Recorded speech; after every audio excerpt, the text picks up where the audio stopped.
There is a man out here that will tell you that I'm crazy, that I'm emotionally unstable, that I am aggressive.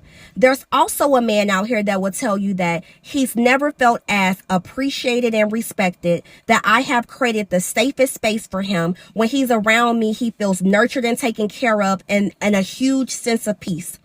I want you to believe both of these men. You get the woman that you breed. Whatever you give me is what I'm going to incubate and give back to you. So if you're showing up in confusion, you're gaslighting me, you're ghosting me, you're in and out, you haven't made your intentions clear, you're not being honest, you blocked me from your Instagram stories when you was really out in Tulum with Brittany.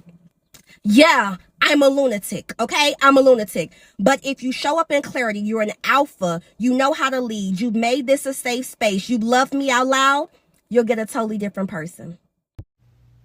First, I want to say this is a popular perspective, and I hear this reiterated on a consistent basis. But let me bring a few things to your attention. Number one, it is not now, nor has it ever been, an attractive quality to be a follower, to be the person that basically says that as a result of what you do or what you don't do, I'm going to match your energy. What that suggests is that you don't hold your own power and that you move according to how other people move, which means you cannot make decisions about how you show up in the world on your own accord. It means that you are greatly influenced by the people around you. And when you say that in this format, it comes off like you're adulting. In reality, it is a very petty perspective. It's a very immature perspective to say that how you show up in my space, you're going to get yourself reflected back at you intentionally. But I will say this, the part where she says there's a man that has one perspective of her and another man that has a different perspective of her, let's make that a more broad conversation and just talk about people in general. See, you come across people in your everyday life, and one person may have a completely different experience of you from the next person. Not only because your moods will vary and how you respond to your own moods will impact the experiences of others, but how they show up in your space, they will get a different type of person reflected as far as who you are in your character. Not an individual that is letting someone else dictate their response by copying and mimicking their response to teach them a lesson, but a person that needs to adapt to the situation at hand. For example, if somebody approaches you in a disrespectful way, you may have to become more stoic, more intentional, more direct in how you speak, because you're dealing with someone that you really want to communicate that you are not tolerant of bad behavior or disrespectful behavior, and you need to make sure that it's clearly communicated that you can hold on and establish your boundaries. Whereas another person that's being playful with you, you will allow yourself to tap into your playful personality and be a little more chillax with how you have a conversation with another person. So, because of that, people will have different interpretations of who you are. And unfortunately, when it comes to society, even though we know this is not true, we have a tendency to think that if we get a glimpse of you in a moment in time, we get to exacerbate that moment in time and use it as an umbrella to form your whole character. So, if one person is being disrespected and they respond to disrespect, a person that doesn't approve of the behavior of how one reacted or responded may go as far as to say they were disrespectful.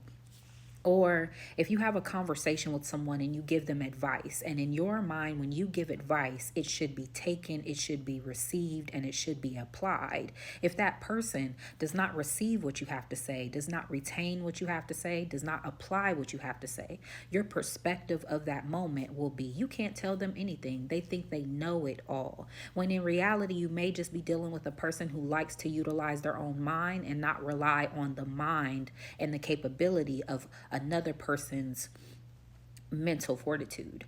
But their interpretation of that experience would be that you can't tell them anything. They think they know it all, and they will go from place to place to place to reiterate that narrative so other people can take that experience coming from someone else and then use it to assess who you are. When in reality, if you're the type of person that doesn't give advice unless you're being asked, your experience of that same person will be that they're very articulate, they're very intelligent, and they tend to be very resourceful when it comes to getting things done in the way that they want things done. And they tend to not rely on information coming from other people. They tend to be very resourceful and know how to do research and collect information